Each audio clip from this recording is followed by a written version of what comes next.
Salut, te voici actuellement sur la chaîne YouTube Snapstar. Sur cette chaîne, tu retrouveras tous les plus gros clashs de Snapchat et tous les plus gros buzz du moment.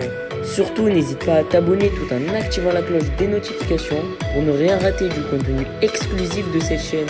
Et oui, sur cette chaîne, tu retrouveras du contenu qui n'est disponible nulle part ailleurs. Sur ce, je te laisse avec la vidéo. Bon visionnage.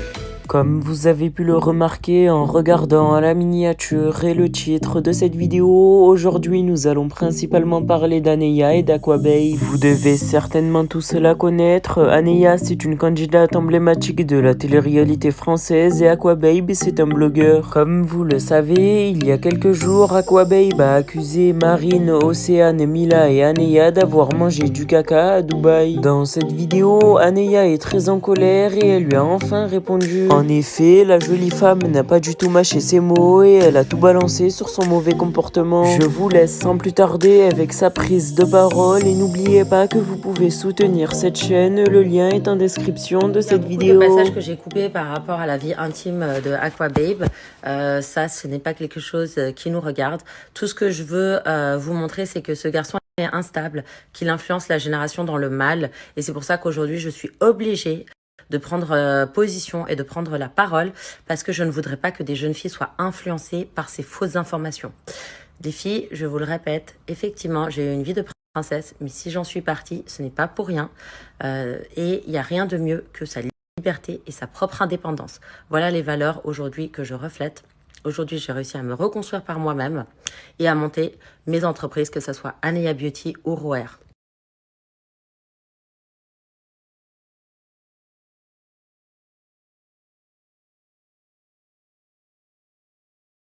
Donc, il y a eu pas mal d'entrepreneurs qui ont témoigné contre ce jeune homme qui s'appelle Aquababe, qui s'enrichit à des fins malhonnêtes. Donc, c'est-à-dire qu'il utilise ces réseaux sociaux qui sont animés par la haine, l'acharnement et la divulgation de fausses informations afin de s'enrichir personnellement. Ces jeunes entrepreneurs donc envoient un lien PayPal à ce prénommé Aquababe afin de bénéficier de sa visibilité. Quand Aquababe reçoit l'argent de ces jeunes entrepreneurs, s'il n'a pas envie de faire le placement de produit, il ne le fait pas, tout simplement. Et puis, si les jeunes entrepreneurs lui demandent à plusieurs reprises et le relancent pour les placements de produits, tout simplement, il les menace de ne pas les rembourser et de ne pas faire ce placement de produit. Donc, il utilise des procédés malhonnêtes, d'escroquerie, d'intimidation et des procédés opaques pour escroquer non seulement sa communauté, mais également les jeunes entrepreneurs qui souhaiteraient avoir de la visibilité.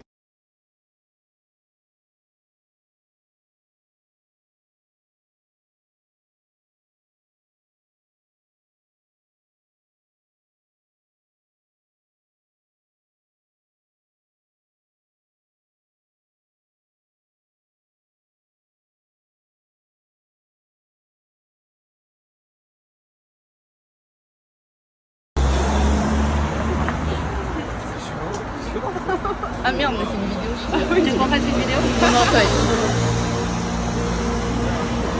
Ok, parfait, on est au top. Bah, vous embrassez bien. Hello. Bah, profitez bien, embrassez vos amis de ma part. Attention. Ouais. Bisous, ciao.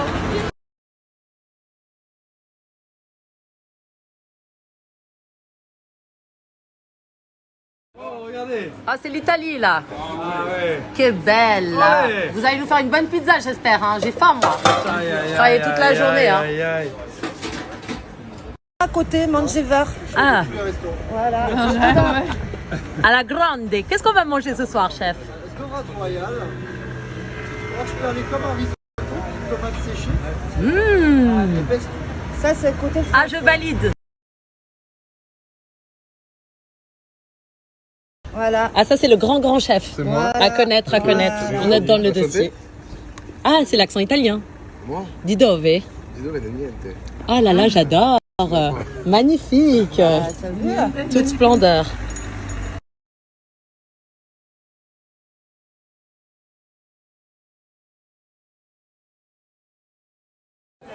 On va déguster et on va noter. Ouais, alors. Finalement, donc ça va être un truc sec. On va prendre une bouteille là. Sec minéral, c'est ça? Sec minéral. sec. Salam à tous, comme je vous ai promis, on se retrouve sur Snap. Je suis trop contente d'être en Suisse parce que ici je me sens en sécurité et que je me rends compte qu'en France on n'est jamais à l'abri de quoi que ce soit. Que beaucoup de gens souffrent de maladies mentales liées peut-être à des problématiques de leur famille et que c'est extrêmement dur d'avoir des gens qui sont stables, sains et sérieux. Et du coup, ben, quand je viens en Suisse, ben, je viens me ressourcer, que ce soit à Genève ou à la montagne.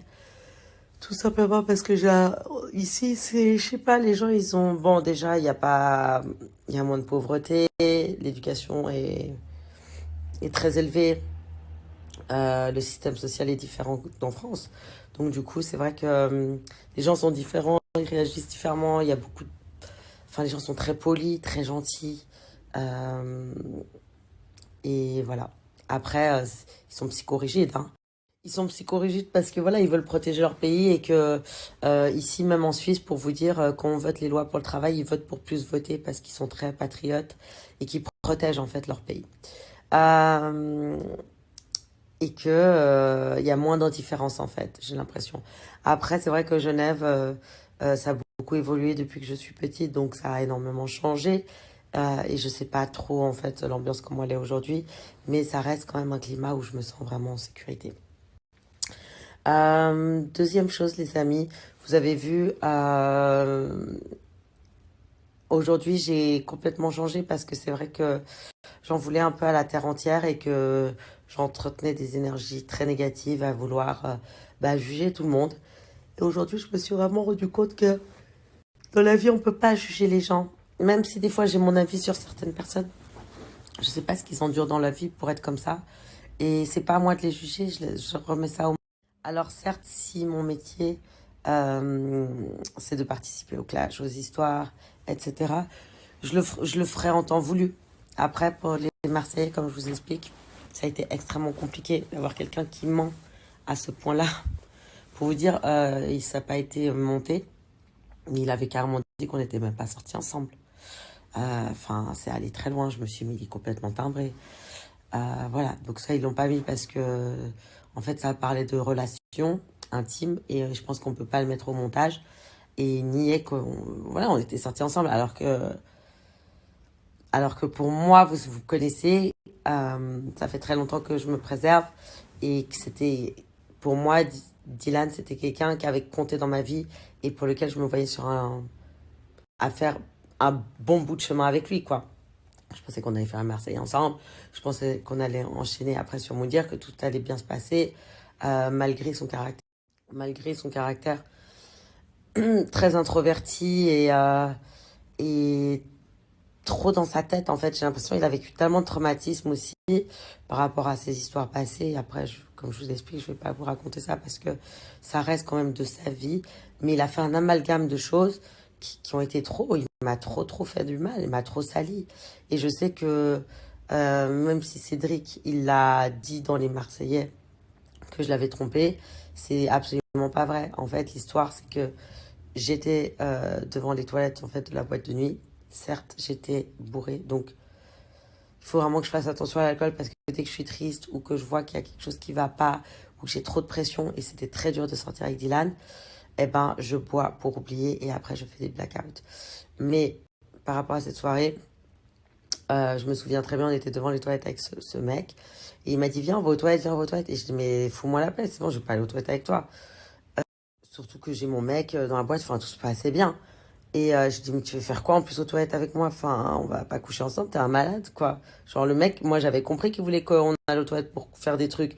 Mais moi, je lui ai dit, mais t'es un malade, genre, tu veux faire quoi aux toilettes? Tu veux qu'on couche ensemble? T'es un fou. Et après, je suis retournée à la table. Mais jamais, en aucun cas, je suis rentrée dans ces toilettes avec cette personne. Et tout le monde le sait, Magali Berda le sait très bien. Je lui ai demandé de faire un démenti, mais bon, aujourd'hui, elle a peut-être d'autres choses plus importantes à faire de ce qu'elle m'a dit, de parler de ce genre d'histoire, et je peux le comprendre. Cédric le sait très bien, donc que je n'ai jamais trompé Dylan. D'ailleurs, il était au foot avec la personne de cette boîte de nuit, l'autre jour, qui s'appelle Samir, que je lui ai demandé de démentir, qui n'a jamais voulu démentir. Par contre, pour m'écrire des DM sur Insta, il m'écrit tout le temps, tu fais quoi et tout, parce que dans sa tête, il veut absolument me baiser. Mais c'est choquant. Je suis choquée dans la société dans laquelle on est. Genre, le mec, il m'a pas baisé. Du coup, en fait, il me parle que pour ça. Mais c'est, en fait, je vois clair dans leur jeu. Quand j'ai demandé à Cédric de démentir, bah, il veut pas se mouiller. Il n'y a pas de souci. C'est pas grave, le karma, de toute façon, il est en train déjà de se charger. Après, j'ai rien contre lui, je ne suis pas fâchée. Merci à toi d'avoir visionné cette vidéo et surtout n'hésite pas à liker la vidéo et à nous donner ton avis dans l'espace commentaire. Sur ce, on se retrouve dans une prochaine vidéo. Peace.